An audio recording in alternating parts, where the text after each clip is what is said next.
Before we start the video, if you're on the trail right now and you're stuck in or out of four-wheel drive, this probably isn't the video to be watching. This is more of something that you would do at home and not on the trail. Let's get started. All right, in the ongoing saga of the 249 to a 242 transfer case, we ran into another issue, and I've not seen this on any of the videos, and there's some good 249 rebuilds, 242s, 231s, all kinds of good rebuilds out there. That's basically what I did, just watch them when I did this, other than the problems I discussed earlier. Well, we ran into another problem. We couldn't even move the gear selector, or not gear selector, but the four-wheel drive selector. 2 weeks ago I could move it, and yesterday we got in there to move it. It was completely stuck. You couldn't, I don't care how hard you pulled on it, it wouldn't move. But what we found out after taking this out, and it's a real pain, this is the arm, or the rod, this is the arm that goes from the linkage. It simply goes through this. This arm goes in here, and it has a spring on it that holds it over. And this is your selector, okay? Now, what happened is, the rust, which the Jeep is almost rust-free, except for the components, is what we found out. And that's why we replaced everything, and you'll see that in either in this video or a different one. What happened was, in this case, I've already sandblasted everything, so you have to take that into consideration. Under here, this is your plastic bushing. Underneath that plastic, it started rusting. The rust makes it expand. This plastic bushing expanded so much, I've already reamed this too, it expanded so much that when it got swelled up enough, or swollen up enough, you could not move the arm from up here with all that leverage. That plastic expanded enough to make this get so tight you could not move it. I took a hammer, of course you got to remember you have another one on this side too. I took a hammer, flipped this upside down and clamped it down to the table to try to work it free, not knowing at the time, because I'd never had one of these apart before, I thought maybe I could just break the rust free. And I hammered on this thing for several minutes, back and forth, and it just never would work free.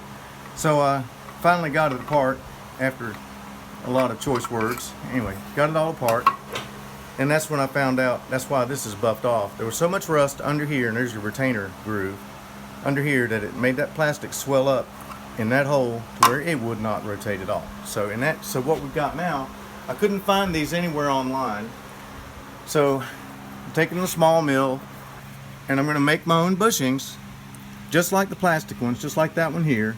I might make the OD just a tad bigger and put some silicone grease on it so it's water resistant, so maybe it won't rust again, at least for a long time. So I've turned down the inside enough to where I'm getting down to the short rows now, where I'm going to make that fit. The OD is about right, so all I have to do is cut in this depth right here from that point to there to finish this piece off. And I'll just make two of those just like that, since I couldn't find them on Quadratech. Maybe they have them, or Rock Auto. Usually if you don't find it there, it's going to be pretty hard to find.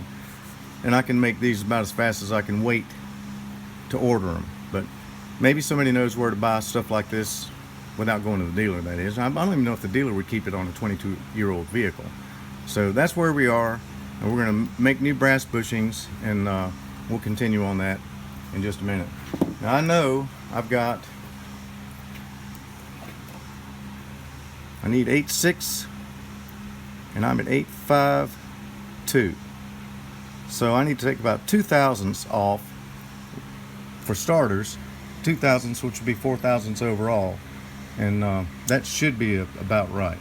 So we'll take that off and we'll start from there. Now everything you've seen so far and after this picture has been sandblasted. This is just a picture of it before to show how rusty it is. Wouldn't move whatsoever. I don't know where to find the bushings online, but if you know where to find them online, please put it in the comments. I'll pin it on the top and put it in the description.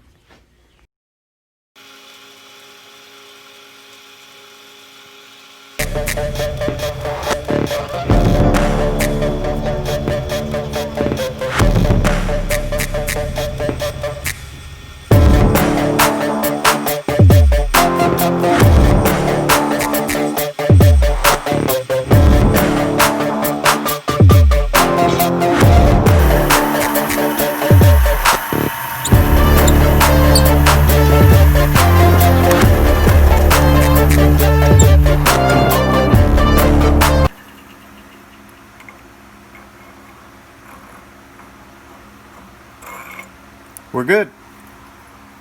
So we're gonna put this one here will be the one that goes, we have to clean that up.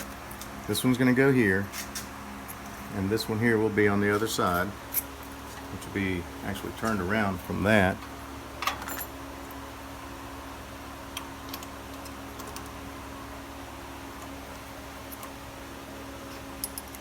Will be inserted like that, and there's a retaining ring that goes right here, and it'll be like this, that, like that, retaining ring, and it goes inside, well, wherever it is, the box, the can, with the lever arm actually sticking out this way, and then this will be run through. I'm gonna fit that. I actually have to clean that shaft up right there, in there. Run through that with So the spring. yeah, the spring will hold this, but and the car, and there's a pin that goes back here. Anyhow, this will ride on these brass bushings now instead of the plastic ones, and they're fitted to the shaft, so we're good to go. That's what I was talking about. I went in and cut this bushing. You can see the rust that got in between the bushing underneath, which made this push out, and we're there now. I took 2 more cuts, and that's about the right fit. It's not going to have any play in it that way, so when you grab the handle, it won't feel sloppy. And all we'll do is we'll turn this down like that, and we'll end up with one of these out of brass, and then we'll silicone that up, silicone lube, that is, grease, real good, and we'll do everything we can to shield it from underneath the vehicle too. We'll see what we can do with that. It must be a little bit to the inside of that because it won't even let me.